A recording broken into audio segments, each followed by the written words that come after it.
Monthly question paper. Month, August. Class 10. Subject, Social Science. Time, 1 hour marks, 20.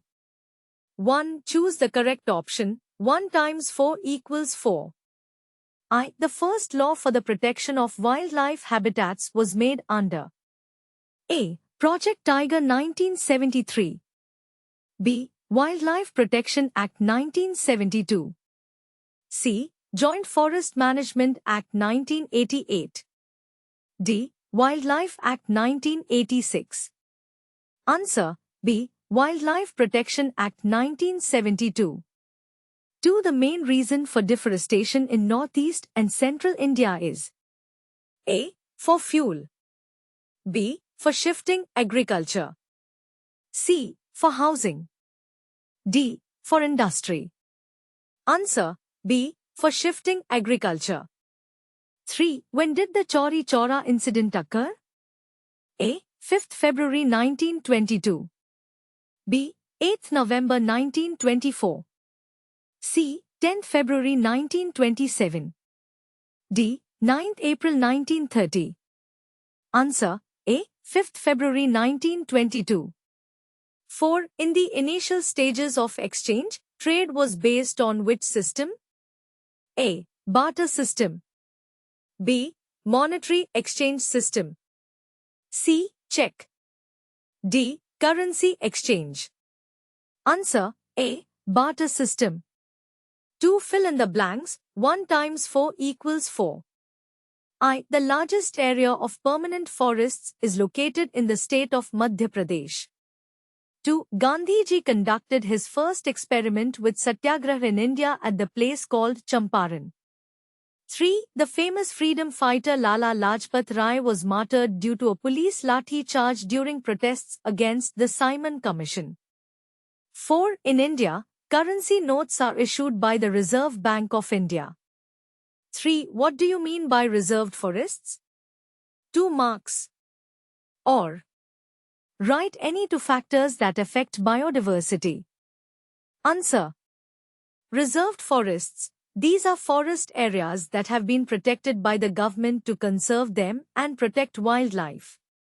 Human activities like tree cutting are controlled in these forests. Or 2 main factors affecting biodiversity are 1. Deforestation. The destruction of forests reduces biodiversity. 2. Pollution. Pollution of water, air, and land adversely affects biodiversity. 4. Why did Gandhiji withdraw the non-cooperation movement? 3 marks. Or why were people in India opposed to the Rowlatt Act? Answer. Gandhiji withdrew the non-cooperation movement after the violent incident at Chauri Chaura. He realized that the movement had taken a violent turn, which was against his principle of non-violence. Gandhiji believed that no positive results could be achieved through violence, so he decided to withdraw the movement. Or the Rowlatt Act was opposed because it allowed the government to imprison any individual without trial. This was seen as a violation of fundamental rights and was entirely unjust, leading to widespread opposition among Indians.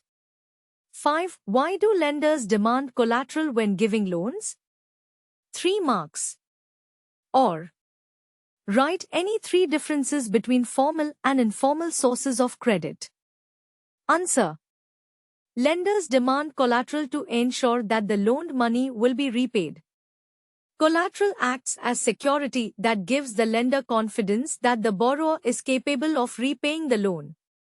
Or 3 differences between formal and informal sources of credit are 1. Formal sources, banks, cooperatives; informal sources, moneylenders, relatives. 2. Interest rates in formal sources are regularized and legally determined. In informal sources, interest rates are irregular and often very high.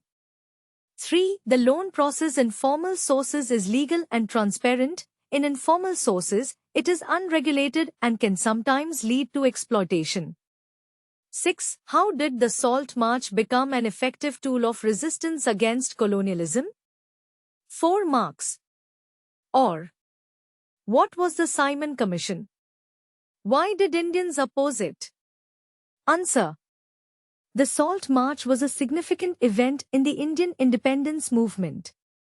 Gandhiji led this march in 1930 to protest against the British-imposed salt tax, which was an unjust and oppressive burden on Indians.